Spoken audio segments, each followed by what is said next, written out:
include him on that list. Does that make sense? Just put him on the list. Just add him to the conversation, because he was having so much fun with that, the skiing and running from a T-Rex, and he did like kind of a provocative dance with the pole, like a little bit, which was ridiculous. Just dancing around, and I mean, when my kids watch the movie, when that scene comes up, they're like, "Daddy, the bad guy's funny dance scene is coming up." You know what my favorite line? And when Sonic says, "Your egg drones are impressive, Eggman, but face it, you'll never catch me." And he goes, "Confidence, a fool's substitute for intelligence." That's a good line. That's funny. Like, that's well written in there. I think that's where this stands above a lot of other kids' films that come out. And there's good lines in it.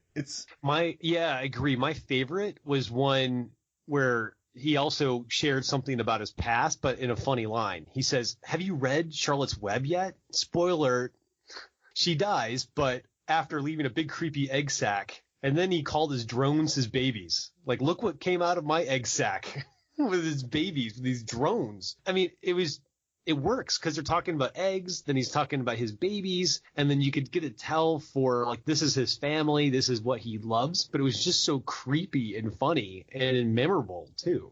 Yeah, I don't know if he's ever been out of form, but this is in form, Carrey. I think there are moments when actors there's paycheck performances, and then there's in form. And I think this is one of those in form performances.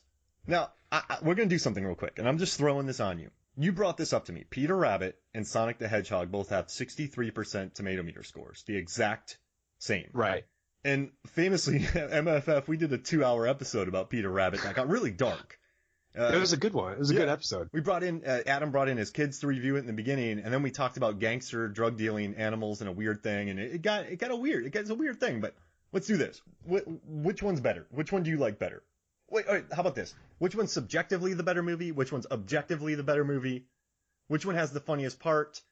So, like, let's do a clash real quick. Cause I love Peter Rabbit and I love Sonic the Hedgehog. So, Erik, which one is subjectively the better movie? I would say Sonic, and we're talking subjectively here, they both the same Rotten Tomato score. However, on the audience score, Peter Rabbit went down to the 50s. But Sonic's audience score went up to the 90s. Yeah. So critics were the same, but the audience reaction went in different directions for a movie with live action and animation. Yeah. So I thought, if we're talking purely subjective, audiences like Sonic a lot more than Peter Rabbit. I love Peter Rabbit. I do. I love it because my kids love it. I love it because I find it funny and enjoyable, and I like how it's weird and a little bonkers at times. But I would give the subjective award to Sonic. Oh gosh, people got annoyed with that bug allergy. Okay, I guess subjectively, I'm gonna say Peter Rabbit because I love Sonic, right? But Peter Rabbit is weird, and so this is subjective. It's just my personal opinion, right? So I'm just gonna say subjectively, I like Peter Rabbit better because it is weird. It's one of the weirdest movies. It's just, there's a subplot to breaking ribs. Anytime that happens in a movie, it wins. So I'm gonna give that to Peter Rabbit. Now, objectively. So I guess if we looked at box office, audience score, IMDb, and combined them, would you say Sonic the Hedgehog is objectively better? You could use numbers to say it's better, even though that's subjective numbers. Oh, that's a good point. Yeah, in terms of money made, I mean, Sonic made more than Peter Rabbit, right? Ooh, let me pull this up. I think Peter Rabbit was in the 300s too. Oh, really? Wow. Yeah. Good for them. But if you type in it made 351 million. But the audiences like. And they're both going on to sequels. Sonic. Yeah. Yeah. The sequel should have come out this year with Donald Gleason rolling down a hill for about 12 minutes. And that's the greatest thing I've ever seen in my life. Gleason is one of the best physical comedians out there, I think, because he gets beaten up in almost every movie that he's in. I mean, Star Wars, he took a beating. Yeah. He was funny in About Time because he was so awkward. I'm the traitor. I love Donald. Let me ask you this: who's got the better cast, Peter Rabbit or Sonic the Hedgehog? I mean, Peter Rabbit was stacked on the cast. I mean, it's got to go Peter Rabbit because, I mean, you got Donald, Rose Byrne is the MVP. I mean, someone did a thing recently where the amount of money she gets paid per movie and how much the money makes, she's like the best sixth man in the planet as far as actors that you bring in. Like, the movies she's in make a ton of money. So, Bridesmaids, right? Like, Spy. I don't think it gets better. She's great as a bad guy. She's up there, like when Spy and how much fun she had with that role with the big hair. I mean, let's talk about a villain, and I think we're going to get into this later on our draft, but Rose Byrne's up there for villains having a good time. And I think the best performance goes to Carrey, correct? Yeah, I think because it was kind of transcendent in a way. Mm-hmm. I mean, there's like what Carrey was doing, and then whatever else was going on the rest of the movie. It doesn't mean that the movie was bad. It's just what he did was so brilliant of a role. I want to give the voice work to Ben Schwartz though, because James Corden was James Corden. It's good voice work, but a lot of the stuff he did is like, well, you just fell off a post. Like, he reacts a lot. It's good voice work. I like the three bunny ladies better. I love their voice work. But Ben Schwartz is excellent. That was Margot Robbie. Yeah, and like yeah, you're right.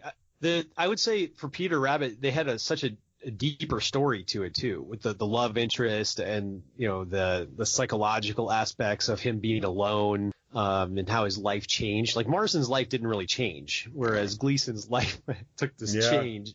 And they had that relationship dynamic. So Peter Rabbit was a much deeper story because it touched on a lot of other issues, whereas Sonic was just about friendship, essentially, is what Sonic was about. So I'd say story-wise, it would definitely go to Peter Rabbit. So who are we giving the MFF trophy to? You can pick. I can't do it. Oh, jeez. They're both so good. I guess I would have. This sucks. You know what? I'm gonna give it to Sonic just because of this. The history of poor video game adaptations. I think it's a very good children's film. Kids it's a much easier watch than Peter Rabbit, I would say. Yeah. But it plays it safe, right? Peter Rabbit does it. I don't know. You pick. You do it. I'm gonna go.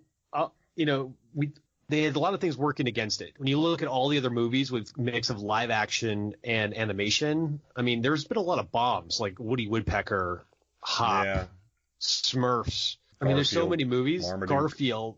Yeah, I think there was and others where they both took a risk. They both have great casts. They have strong performances from Rose Byrne. I think kind of stole the show on Peter Rabbit versus Jim Carrey. I'd probably give the nod to Peter Rabbit because it was a riskier type of movie. You swayed me. Peter Rabbit. Yeah, I mean, Sonic, everyone loves Sonic, and I really appreciate how they adapted and they overcame some of those obstacles and they made it better with the fan feedback. But Peter Rabbit seems like a riskier, more niche type of movie with a lot smaller audience, I would think, that knew about Peter Rabbit and that whole genre and that story than Sonic the Hedgehog, which is pretty linear, easy story to comprehend. So yeah, I'll take Peter Rabbit because there's more of a risk, I think. Yeah, and that's not a knock on Sonic. I know we just gave a victory to Peter Rabbit on our Sonic pod, but I just want to talk about it because you brought it up. Because I think they're both very successful PG-rated films for different reasons, but the same exact critic score, different audience score. I can see why parents wouldn't like Peter Rabbit, man. The peanut thing, the just horrible abuse that Donald gets. Rose Byrne's character is just on a weird level. There's rib breaking. I mean, and Peter Rabbit himself is much less endearing than Sonic is in this. Yeah, very much so, because they had that contentious relationship. I mean, he kept messing with Gleason, or McGregor. Yeah, just like the guy just wants to be left alone. He doesn't want to wake up and step on some kind of trap or a rake. Oh, yeah, in his room. Yeah, Sonic was just trying to mind his own business versus Peter Rabbit and that relationship with him. Oh, I love it. Oh, my gosh. But yeah, so I guess there's one more thing you want to talk about, and that's just Jim Carrey in this movie with his lines, right? He just had some, and he worked with the director a lot on this. So, I mean, I think some of these lines were definitely his. What were some of your favorites? Well, you always take for granted, I think, in a lot of early Jim Carrey movies is how fast he's able to say his lines. Yeah. That speed that he talks is not normal. Like, there's no way I could ever talk at that speed. When you watch Jim Carrey for years, it gets normal. But then when you watch him again years later after having the performance, it's so impressive how fast he's able to do it. The other thing I liked, the lines were funny, but I love how he delivered them. He went into this absurdist screaming. Yeah. He would go from like fast to yelling. Oh, it was like at one point he just screamed like, "Give me a big fat break!" Just that 0 to 60 and that kind of energy he has in how he delivers the lines is the best I've ever seen. Yeah. And it doesn't feel gimmicky too. Sometimes you see actors with these roles and you feel they're acting, and this one it comes across naturally. I think he was able to kind of bring it all together. He did, and he did it during funny parts. Like at the end, I love how it's like, "Oh, you picked up a love interest. Does she have a name, or should we just call her Collateral Damage?" Yeah. But so in the middle of this situation, he delivers these lines that just cut through the little spaceship he's flying or at the top of the building. So with all this going around, what he's saying is the most interesting thing going on.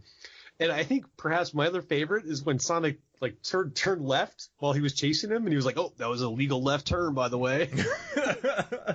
So he's chasing around, blowing up buildings, and concerned about a left turn. To me, that comedy is just so funny to me. There's some serious property damage in this movie. Oh, yeah. He was blowing up a lot of buildings. He was doing a lot of shooting. Yeah, there's wanton violence, but he said collateral damage. I don't think he cares about people. No, he thinks robots are superior, so nothing else matters to him. I don't think he cares about killing a bystander, do you? No, he did blow up a bus. Yeah. That bus that Sonic went under, that bus was blowing up. Yes. So, strangely, I think this is the first time I realized that there's probably some casualties going on here in this final scene that they just kind of sweep under the rug or don't explain. I'm just glad my kids didn't pick up on it. They should have pulled action. a Bad Boys 2 and be like, no cops or innocent civilians were killed after that half-hour gunfight with 7,000 bullets sprayed all across Miami.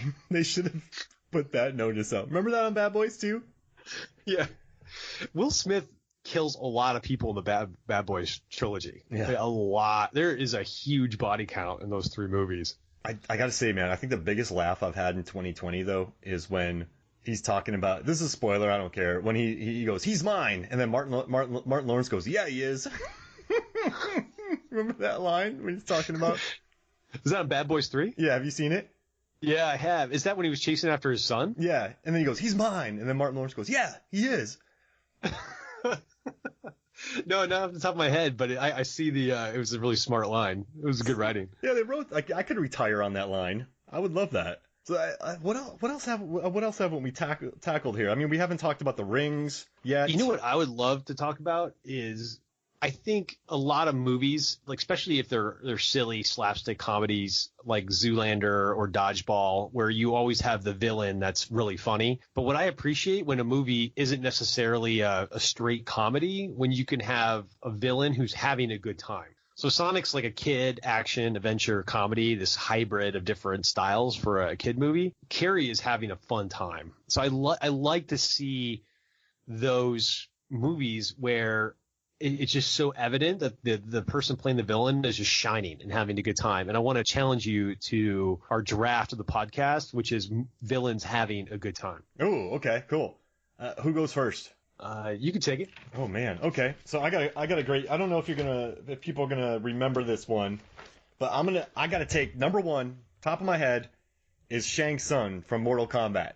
And oh, you're right. He was over the top. Yeah, and there's a scene, right, where he's sitting in his chair and the back of him has peacock feathers. And he's just, every word he's making a meal out of. Your soul. Like, he knows what movie he's in. And so I just have to go with Shang Tsung from... That's a good point. He was kind of like a video game-esque character because he was so over the top in that. And I think he played it well. And then that final fight, right? He had that sweet vest. And then there's a scene during that final fight where they'll trade up to 12 punches, like strikes, and then a cut. Like, this movie Mortal Kombat has really good, if you watch it, there's good choreography. I dig it. The guy who did Karate Kid worked on it. The guy who designed the They Live fight in Mortal Kombat, did the fights too. So yeah, that's mine. Shang Tsung, Mortal Kombat, 1995. And I would say that's a very good tie to the topic of movies based on video games.